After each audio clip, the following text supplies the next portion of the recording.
Alors, salut les amis, mon nom c'est Aboti, je suis ravi de vous accueillir une fois encore dans cette nouvelle vidéo. Ça fait banalement un mois, on n'a plus publié une vidéo sur la chaîne YouTube du centre d'application mobile. Nous avons eu un petit contretemps, ce qui fait que nous n'avons plus publié une vidéo sur la comptabilité. Alors, pendant ce temps, nous avons reçu des questions. Il y a certains abonnés qui demandent une vidéo sur les écritures de régularisation. D'autres demandent des écritures sur les provisions. Il y a plein de questions que nous avons reçues. Aujourd'hui, nous allons parler des provisions. Alors, une provision, c'est quoi? Comment il faut faire une estimation fiable et comment il faut comptabiliser une provision dans une entreprise. Si c'est ça qui vous intéresse, alors restez jusqu'à la fin de cette générique.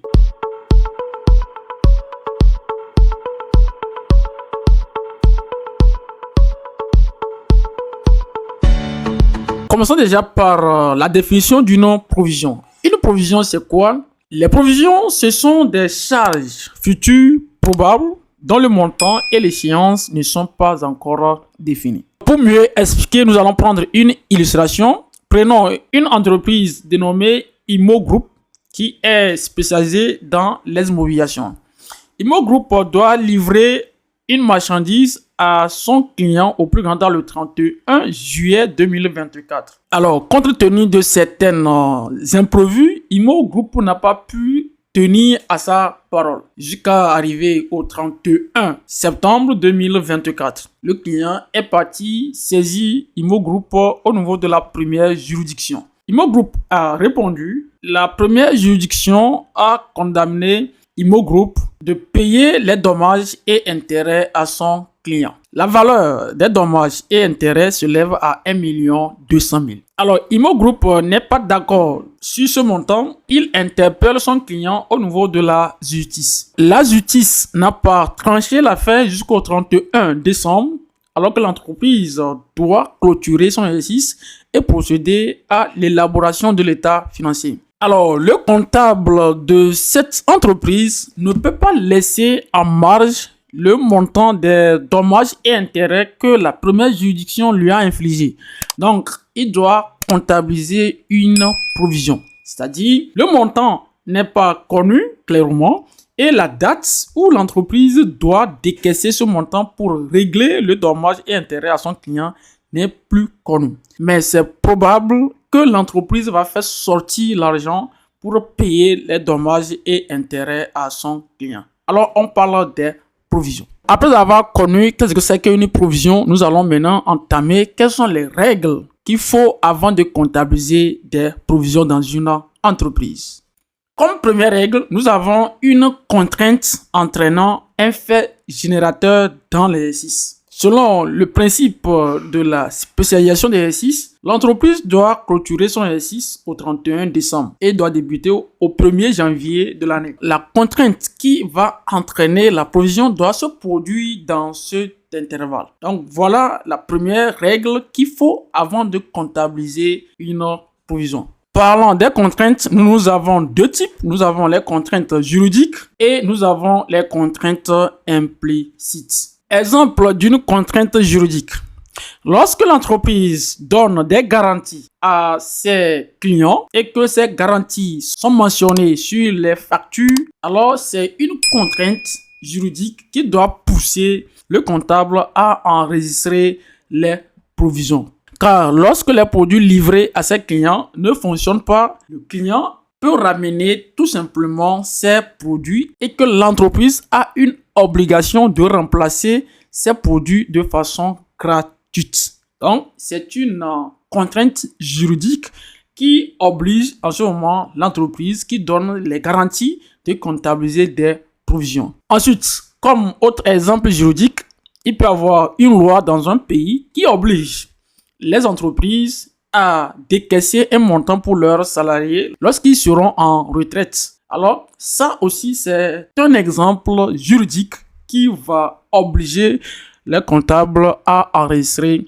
les provisions. Comme exemple d'une contrainte implicite, l'entreprise lui-même peut décider d'offrir des cadeaux de fin d'année à ses employés. Lorsque cette habitude devient régulière, alors le comptable dans l'entreprise va enregistrer les provisions. Donc nous avons comme première règle une contrainte entraînant un fait générateur dans l'exercice. Pour éteindre l'obligation, l'entreprise doit faire sortir l'argent. Donc il est probable que l'entreprise fasse sortir l'argent pour éteindre l'obligation. Alors, on va voir la deuxième règle de la comptabilisation des provisions. Il s'agit de le décaissement de fonds probables. Lorsque la provision n'entraîne pas un décaissement de fonds probables, on ne comptabilise pas une provision. Alors ici, lorsque la probabilité est supérieure à 50%, que l'entreprise fasse sortir un fonds pour éteindre l'obligation, alors le comptable doit comptabiliser une provision. Si c'est le contraire, c'est-à-dire si la probabilité est inférieure à 50%, on ne comptabilise pas une provision, mais on mentionne en annexe de l'état financier. Voici à peu près la deuxième règle qui oblige à comptabiliser les provisions. Alors, après cela, le montant que le comptable a mentionné au niveau de la provision doit être justifié. Lorsqu'il aura un contrôle, le comptable doit être capable de justifier le montant de la provision. Troisième règle, on va voir une estimation fiable de la provision. Cela ne veut pas dire qu'il faut connaître le montant exact qu'il faut décaisser, mais le comptable doit être en mesure de démontrer clairement le montant qu'il a mis au niveau de la provision. Donc ici, lorsque l'estimation n'est pas fiable, on ne comptabilise pas une provision. On les mentionne au niveau des notes d'annexe. Mais lorsque l'estimation est fiable, il faut que le comptable comptabilise la provision. Donc voici en quelque sorte les règles qui permettent de comptabiliser une provision dans une entreprise. Comme résumé, nous avons le décaissement qui doit être probable, qui doit être supérieur à 50%. Nous avons une obligation qui s'est déroulée au cours d'un exercice comptable et qui oblige l'entreprise à faire sortir l'argent. Et enfin, il faut que le montant de la provision soit fiable et justifié. Maintenant, nous allons entamer comment il faut comptabiliser les provisions.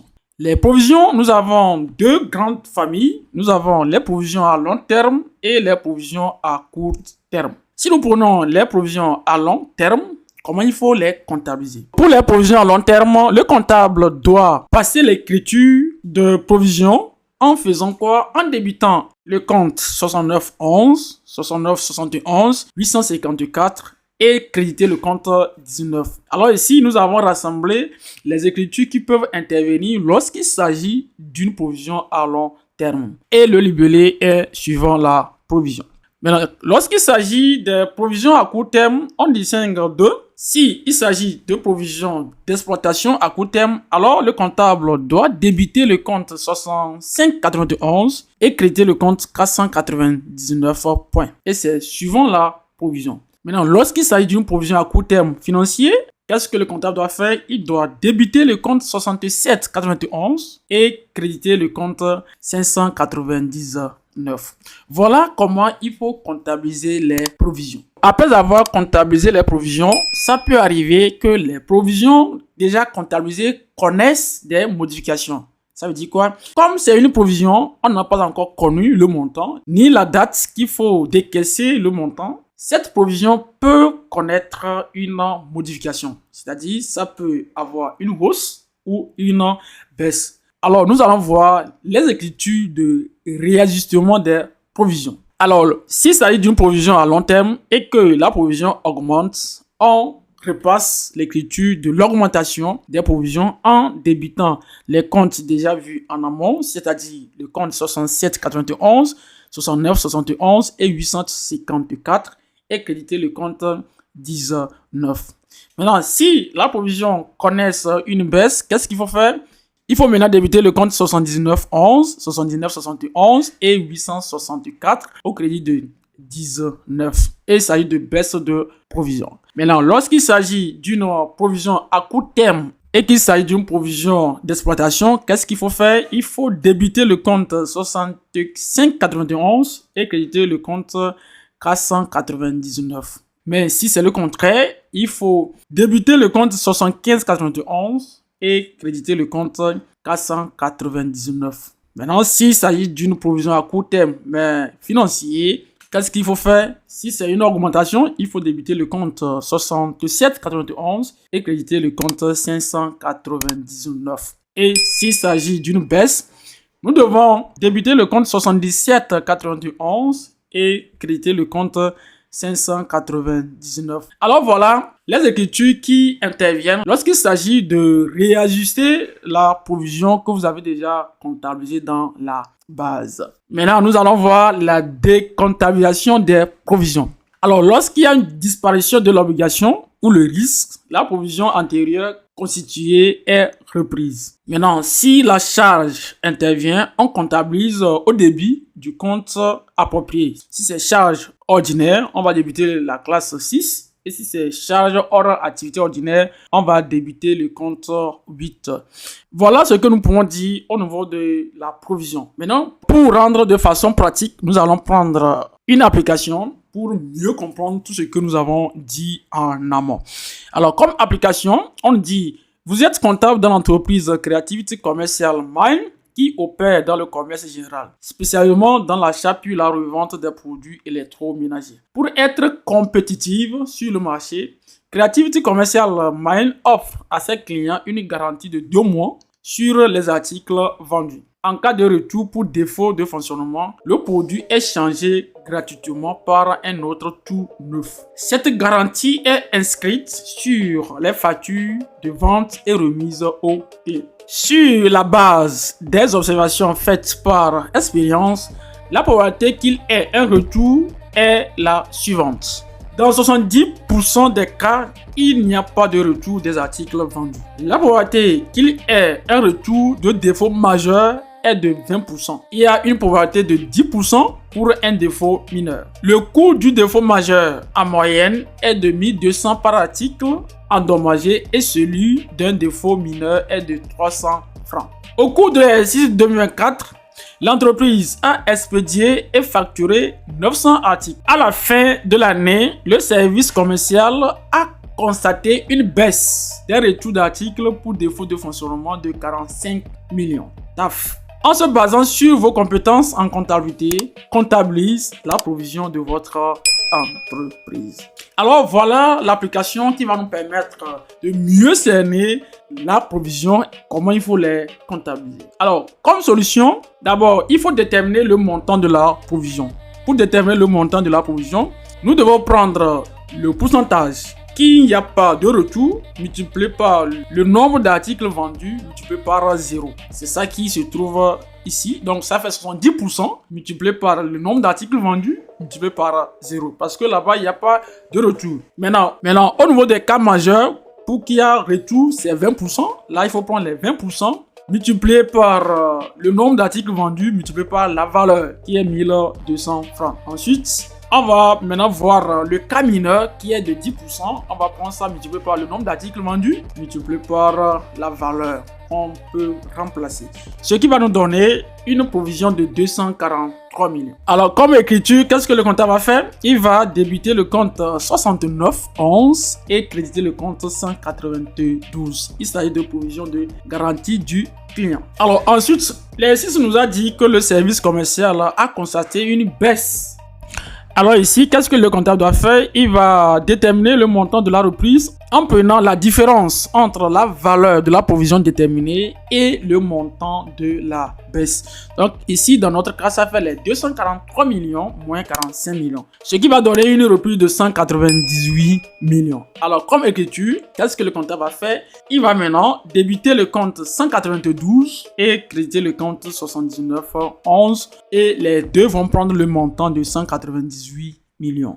Le libellé, il s'agit de reprise de provision de garantie du client. Et voilà ce qu'il faut faire pour l'exercice de cette vidéo. Nous sommes arrivés à la fin. Si la vidéo vous a plu, n'hésitez pas à liker, cliquez sur la cloche de notification pour ne rater aucune de nos vidéos que nous publions sur la chaîne YouTube du Centre d'application mobile. Partagez la vidéo avec les étudiants, les professionnels de la comptabilité afin qu'ils bénéficient des formations gratuites que nous partageons sur notre chaîne YouTube du Centre d'application. Alors sur ce, portez-vous bien et à très bientôt.